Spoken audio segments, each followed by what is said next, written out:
Okay, so first of all, I feel honored. You choosing to come and interview me to get to know this person better.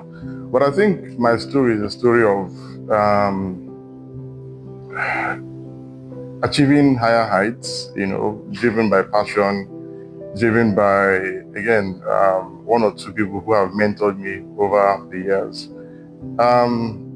We got back to Nigeria when I was 10, 11. So I'd spent the first 10 years of my life in the United Kingdom with my parents. And then for them, it was more of, let's try and Nigerianize this child of ours. Honest truth was, I was becoming too English for them. So got back, and you can imagine the culture shock. Straight from the United Kingdom, Port Harcourt, comprehensive. Yeah. But again, it was a challenge because for me, it was, okay, you're here now. Do you like it here? Initially, I didn't. It took me like a year or even more to, fit in more or less. But there were other kids like that as well, so it was a good thing. And then, all of a sudden, Nigeria now became a good idea for me. But just before I was about to go to college, the idea of going back to the United Kingdom came up. I think my parents thought I was too young to be on my own out there again. So I ended up at the University of Port Harcourt. Initially trying to study medicine, to become a doctor, which was every parent's wish at the time. But I ended up studying geology. Okay. And then fast forward how many years afterwards, I found myself working for a company called Western Atlas as a geologist. I was a petrophysicist with them for about 3 years. But I think the inner passion for flying, taking to the skies, had always been there. I remember just before I got into university, I was toying with the idea of going to flying school. My father just killed it immediately. Don't even think about it. Don't try it. What are you talking about? But it had always been there. I sat with some of my classmates just here once. We had a reunion, and they said back then in school you would always draw planes and talk about it. I didn't even realize this. Okay. So yeah, I found myself trying to get back into what I'd always wanted. I'll put it that way, my passion. So yes, instead of going my father's wishes, which at the time was to go and do a second degree, master's in petroleum engineering, I went to flying school. He wasn't really happy about it, but for me, and thanks to my mom, because she was very, very supportive. I think she could see through. She could see through what I was trying to do and why I was doing it in the first place. So flying school itself wasn't that easy because obviously it wasn't really planned for. Came up. And it was expensive, still is, At the time, you would spend, I would say, $40,000, $50,000 to train a pilot, for 18 months. Most people I met in flying school were just like me. They didn't have all that money available at one go. Some of them did, but not everyone. And so, I went on that journey. It took me a bit more than, the required time, again, because of funding. But I got my license, I came back, and then, again, the second part of my journey started. The good thing is, at the time, there were no pilots in it. When I say no pilots, I mean, the industry was looking out for pilots. There were no pilots, and there was a huge gap between those that were flying, that had lots of experience, and then those that would have to fill in the gaps for co-pilots, first officers. So most of the operators were willing to just take you on and then train you, give you further training from there, which is what happened in our own case. I started off with Capital Airlines. That lasted for about 6 months, and then Aero came calling. The Aero journey was, I think it was till date the best part of my career. I mean, I got to fly with the best of the best in the world. The helicopter division, had over 60 pilots from all over the world. Name the country: Fiji Islands, Solomon Islands, everywhere in Scandinavia. And I think I keyed into that work relationship, by sitting with them every day after work and at work and after work. I got to know a lot about the world. I ended up traveling everywhere on holidays because, there will always be someone saying to you, oh, why don't you come spend 2 weeks with, yeah. So I did. Of course, in between all of that, yes, I got married. I have a daughter who is 17 now. She's about to go to college next year, UC San Diego.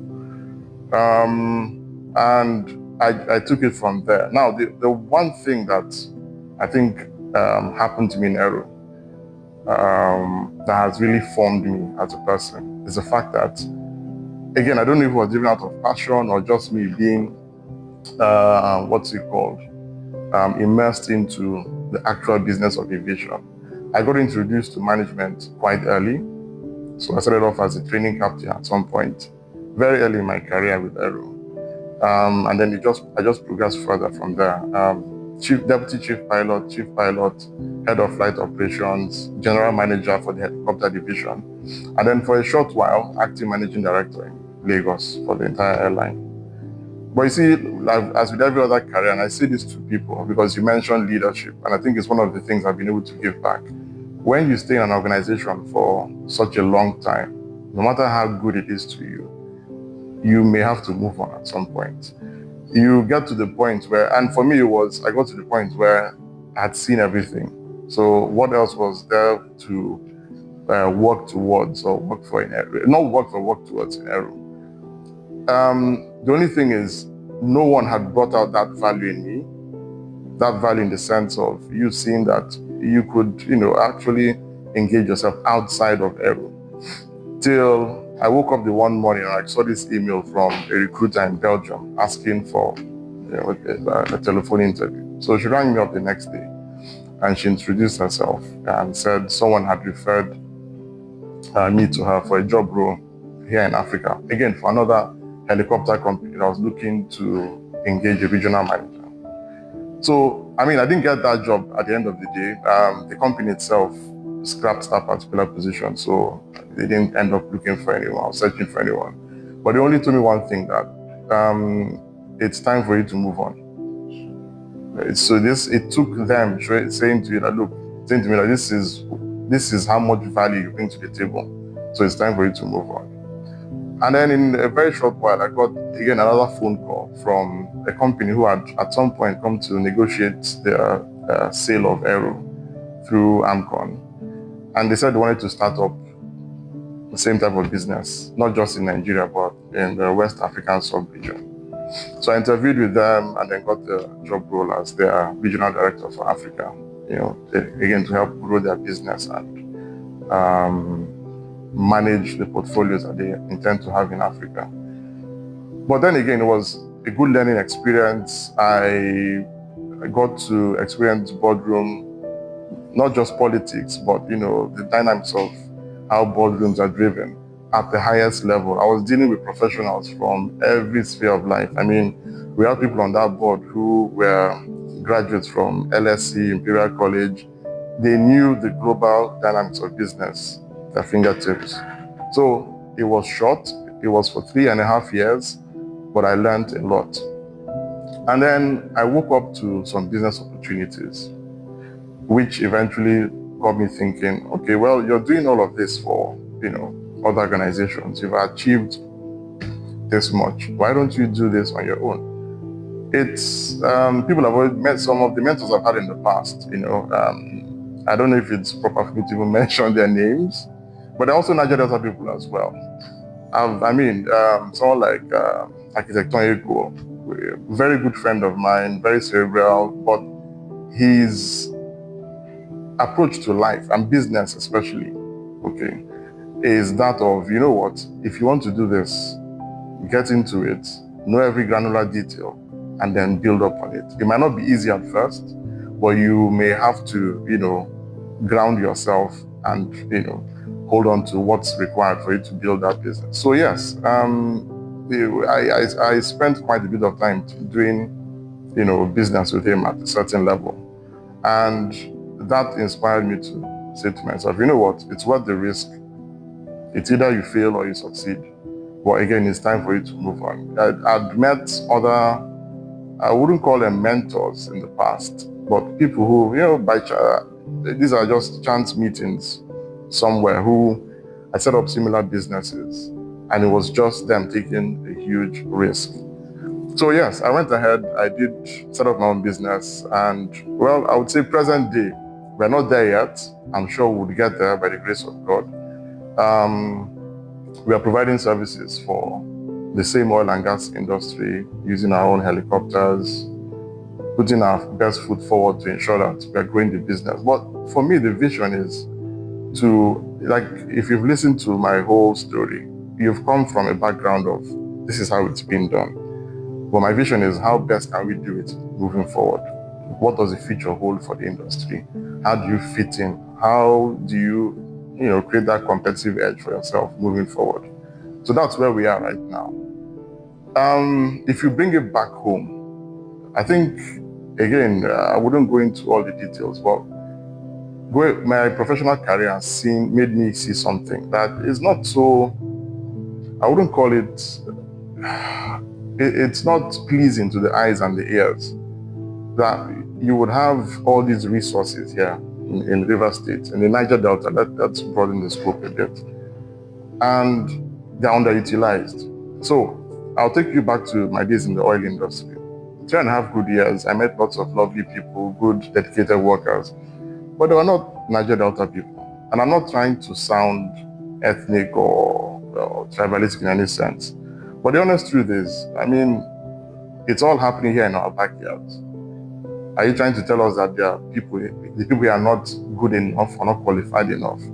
I just think they haven't been given enough opportunities, and we've refused to create those opportunities for them. So one of my goals as a business person is to create those opportunities. Now, the optics on the outside might look nice. You might think, okay, this person is just creating opportunities for his own. But the truth is, who else would do it? I can relate to the way things are. Economic development here has been stifled, and you come back and you see that there are people who would ordinarily have been employed or engaged in every sector, but the opportunities are there, but are being given to other people. Again, we can't sit back and cry and shed tears over, because the problem is ours to solve. It's on us to sit down, reevaluate ourselves as a people and say, what exactly are we not doing right?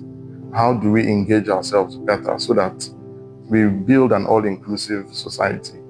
When I used to fly for Aero, again, I always refer to the things I experienced or saw back then. We would fly to some oil locations where maybe the flight mission for that day was to take water down there. We're taking bottled water to people working in a camp. So they deserve bottled water, fine. But there are water bodies around there, polluted with slicks of oil and everything. And the community people standing right across the river there don't even have a meal. They don't even know where they'll get their next meal the very next day. So the question is, why do you have international oil companies all set up, working, exploring and producing oil from these very grounds, and their immediate communities are suffering? Again, like I said, I've always said the problems are hydra-headed. They could argue that, okay, well, they've tried their best. But how good is your best is the question. And if it's not good enough, then try harder, make it work. It's in this same town where we saw Nigeria, there is a Nigerian oil company, Iyene at the time, take on lots of Niger Delta people at middle and senior, staff levels. And the end result is very obvious today. That short burst of empowerment changed the whole fabric of this town. Imagine if all those men and women were not employed at the time. They would still be on the streets trying to hope for the best. And the best doesn't come unless you're armed to take it on. So like I said, it's about creating opportunities. The resources are there. They're very, very, I've met lots of super smart young people in this state. They just don't have the opportunities. That's the unfortunate thing. I think for me, moving forward, we need to find it. We need to sit down. It's a collective effort. We need to purge ourselves of that culture of, okay, the one man has made it to the top and he sits down. Because guess what? The day you collapse, who is there to support you?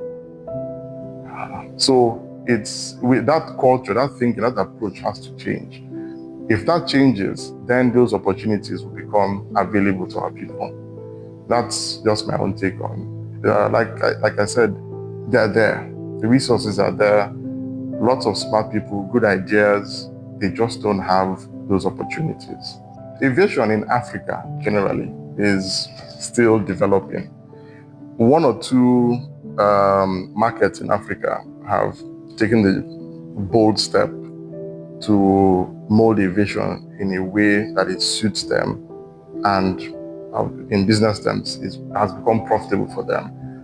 Ethiopia, for instance, Kenya started it at some point. But the problem that I have with the Nigerian aviation industry is the sincerity of purpose. So we have operators who are professionals. Good, when I say operator, I don't mean the business owners, but those that work for them. Now, the average businessman in Nigeria that goes into aviation probably doesn't know the last thing about aviation. This is prior to getting into it. He sold a business idea. Okay, guess what? It would be a good thing to bring in airplanes and start operating scheduled services between major cities. But how much work have you put into route development, what market segments to serve, traffic growth, trends in the market and everything? The potential is there, honestly speaking. If you bring an airline or an operator to Nigeria that can convert Nigeria into a proper hub to serve the West African sub-region, and then support as a support hub for international routes, that airline might just work. The problem we have here is, like I said, is the economics of it. So you bring in fancy aircraft into the country. You want to fly from Port Harcourt to Lagos, but you've gotten it wrong from day one. Your business model is not realistic.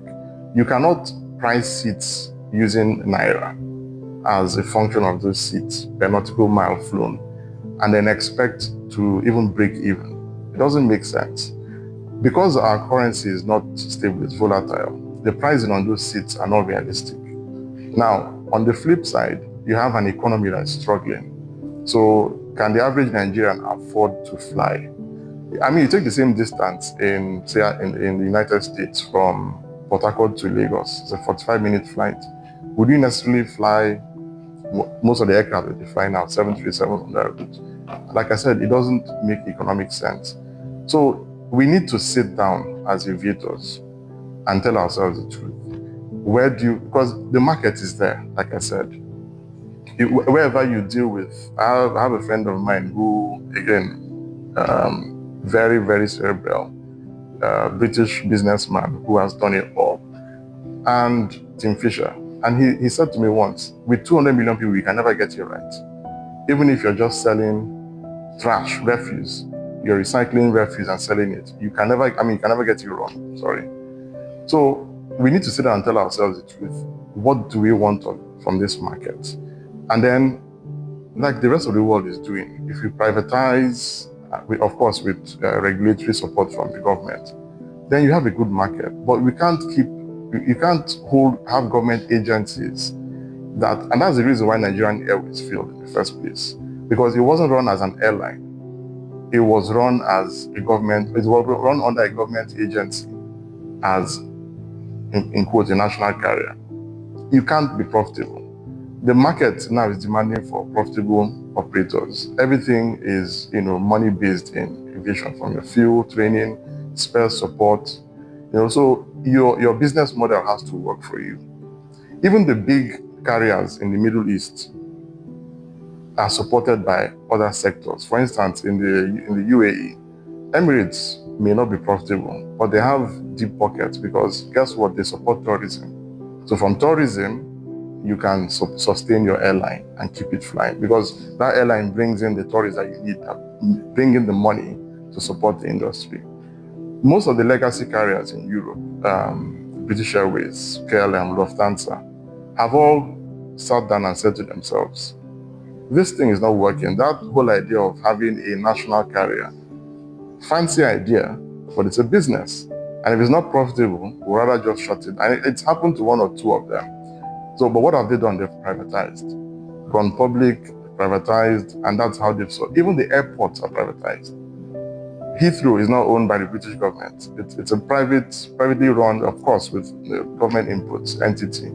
So those are things we need to look inwards and do for ourselves. But when we do it, it has to be customized to the Nigerian market. You see, just like in some other sectors in Nigeria, that copy and paste model, oh, it's been done this way, so let's do it. No, it doesn't work. It has to be Nigerianized. Once it's Nigerianized, it fits the market that you want to serve, then you're on the way to getting it right. So I think for the future of the industry, it's about getting serious-minded aviators who want the growth of the industry. That growth should be tied, because transportation is one of the indices for economic development. So if you cannot get it right there, then you failed in that sector already. So those are just my thoughts. You know, yeah. And again, this comes from years of working closely with the oil industry, which is, that's our primary client. And what you sell to them is safety. Yeah, it's safety. They want their workers, their their cargo to be flown from point A to B safely. That's why they pay a premium for it. So our business model is built around that. Yeah, we would operate, but we would operate safely. Each time you look at us, whether it's from the outside or sitting with us right in there, experiencing us as a business, what you see is safety. I started riding horses at a very young age in England, and when I came back to Nigeria, it was a thing for me. I did everything possible to get back, into horse riding. Fortunately, Port Harcourt has a polo club, so it's always been there. And then when the opportunity presented itself, yes, I went into polo full time. For me, it's a thrill of the game. You're on horseback, you're moving at about 30, 40 miles an hour.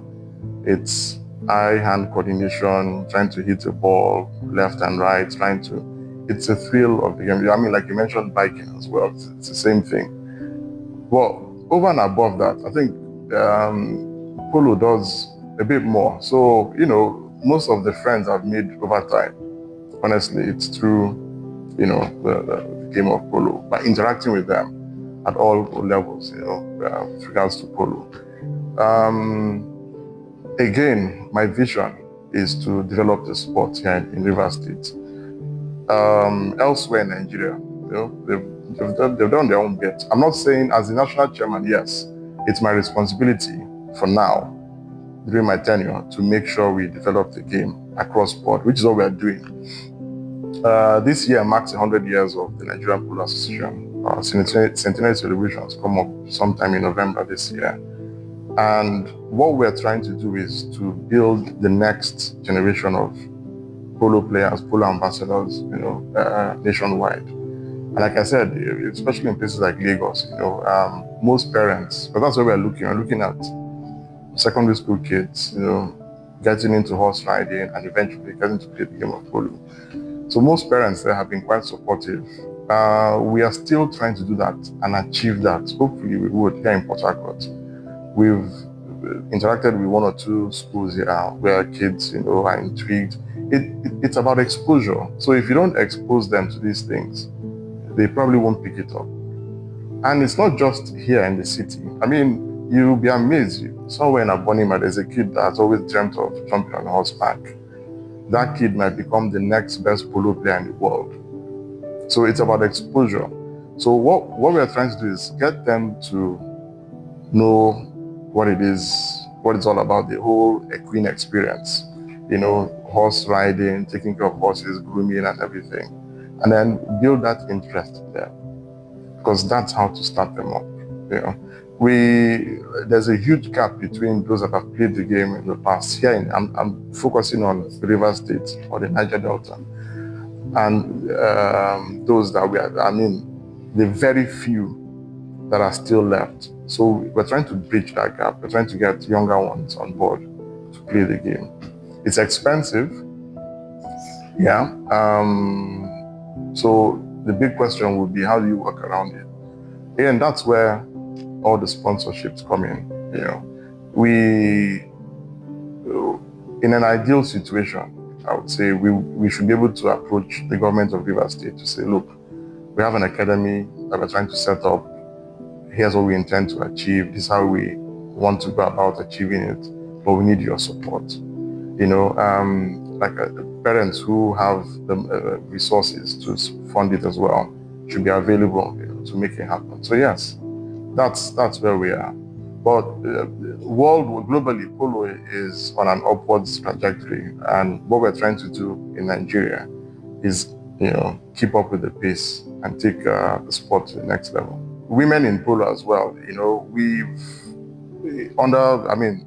this present administration, with me as chairman, we've been able to set up a subcommittee that's headed by and it has been populated with women who have given their all to the development of polo for women. They are doing an amazing job, and this is across board. You know, Dr. Alex Kurubofai here in Port Harcourt she's deeply passionate about developing polo for women. You know, on her committee they've sat, and it's an array of women from all over, all walks of life, share the same vision. They're passionate about the game, and they are doing everything possible to build that awareness and help grow women's polo in Nigeria.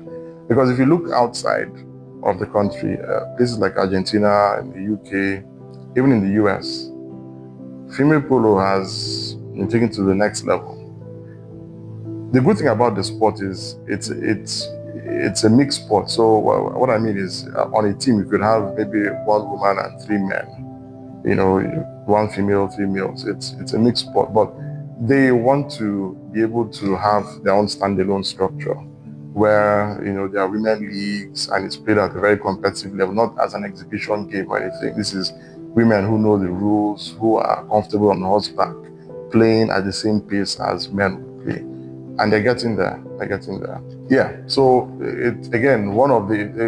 I wouldn't call it our initiative from the Nigerian Polo Association, but that program has been set up by the Port Harcourt Polo Club.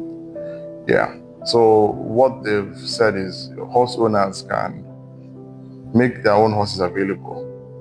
They would, of course, any beginner or rider who's interested in riding and eventually playing the game could come there, pay for, you know, time on the horse, and the horse owner gets a fraction of whatever is paid. The club keeps the rest. So yes, it's there already. It's ongoing. But again, it's the awareness. So people more. I mean, you've just asked now. It means you probably haven't heard. Yeah. So like I mentioned earlier on, what we're doing now as Wilten Aviation is taking on Niger Delta youths who are, you know, they have minimum qualifications to work, but they are working. I mean, 2 weeks ago, I hired 2 interns. You know, there's this thing that we call OJT, on the job training in aviation. I had 2 interns, and I didn't even meet them in person. They just presented their resumes to me. As soon as I realized one of them is, I think it's from Akwa Ibom, the other one is from Bayelsa, and I said, get them on board. You know, I said, it's not about paying you a salary, it's the experience. So guess what? You guys want to become aircraft engineers at some point. Get it. This is the right time. You know, we have 2 aircraft that we've just stripped down and they are putting back together. So we turn up at work by 6 o'clock in the morning. If I were in your shoes, I'll be the last person to leave, but you must get to learn this. So, I mean, in our own little way, that's what we are doing to encourage the growth of the youth here in terms of skills acquisition, career building, and the rest. But you see, you mentioned something that people here are just interested in getting into politics or latching onto politics. But I think we've created that society for ourselves. Again, if you don't create an enabling environment for people to thrive, they would hold on to what they see as visible to them. Unfortunately, in the Niger Delta, politics has become, the thing that, could possibly put food on your table. That narrative has to change. The narrative has to change. It's killed the society. Again, bad governance hasn't helped us. If we've had leaders who had looked into what the state needs, and when I use the word needs, I'm saying it in the most realistic of terms. You cannot say, you're doing this skills acquisition program, knowing that at the end of it, there's not much for them to do. So you send out 300 people to go overseas to go study. Fine, lovely idea. They come back, but again, it's getting to the finish line of what you've started. When they get back, what opportunities are available for them here? Would it be worth the time, energy, and effort put in? So if you have empowered them, beautiful idea, but create the opportunities for them. And that's the only way to grow an economy. I mean, River State is way behind where it's meant to have been. And I've narrowed it down to River State, not the entire job. Way behind where it's meant to have been, because we've not been able to put things in place to grow our economy here. So everybody needs to bring their own, piece to the table and ensure that as you're encouraging people to grow their skills, you're also supporting them. You're mentoring and supporting them. I think it's more of trying to compartmentalize the things you do and be intentional about, giving space and time between them. It's difficult. Women are better at multitasking than men, so it's a struggle sometimes. But you have to make out time for yourself. You have to, again, dedicate more time to work and other things. To me, like I mentioned, I compartmentalize them. So I dedicate X time to this. That happens, and then once I'm done, like I said, it's difficult, but it's doable. Okay, as a business, right? It's part of our intentions, and again, part of our CSR, that we should be able to reach out and get them interested in aviation. Like I said, it's a growing industry, right? And right now, there's a shortage of pilots, not just in Nigeria, globally, a huge one. A number of factors. So over the years, not many people have invested in going to get pilot's licenses. It's becoming increasingly expensive over time. So if you can't afford it, how else do you get it? In the past, the military would train. Right now, the military is not training that many pilots, globally as well. In most countries like America, in the UK as well, the military trains pilots when there's a need to. So we anticipate that there will be conflicts or the need for us to, beef up our armed forces. Then they open up those gates. People come in, they get trained, and then 10 years down the road, okay, I don't want to serve in the military anymore, but I have these skills. But that has slowed down over time. So right now there's a global shortage. And then the same applies to aircraft engineers as well. So what we're trying to do is get people into it, make them aware that there's a need for this. But I think moving forward, what we need to do as well is create those opportunities for them. Because awareness is one thing, but if you don't give them the opportunity to train as an aircraft engineer or get into flying school or even a dispatcher, it won't happen. Yeah. Philanthropy-wise, I think we need to do a bit more. I'm talking of our business.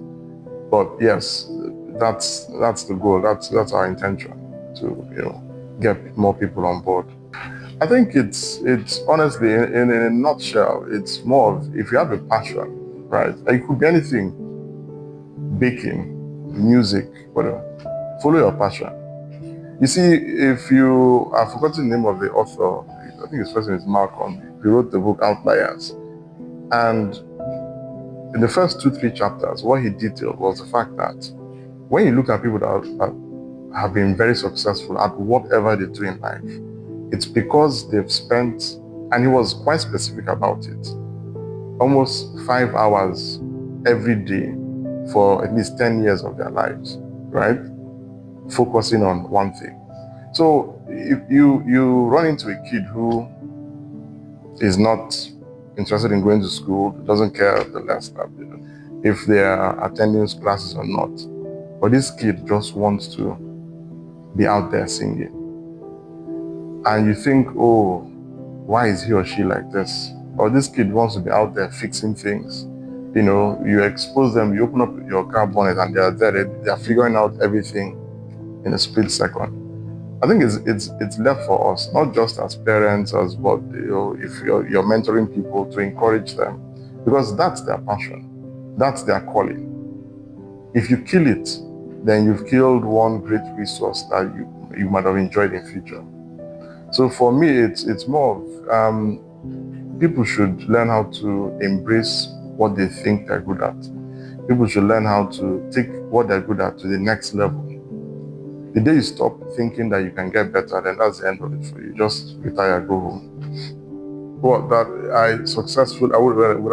am I allowed to use the word successfully set up an airline that has that vision of taking aviation to the next level? Yes. Yeah. Thank you.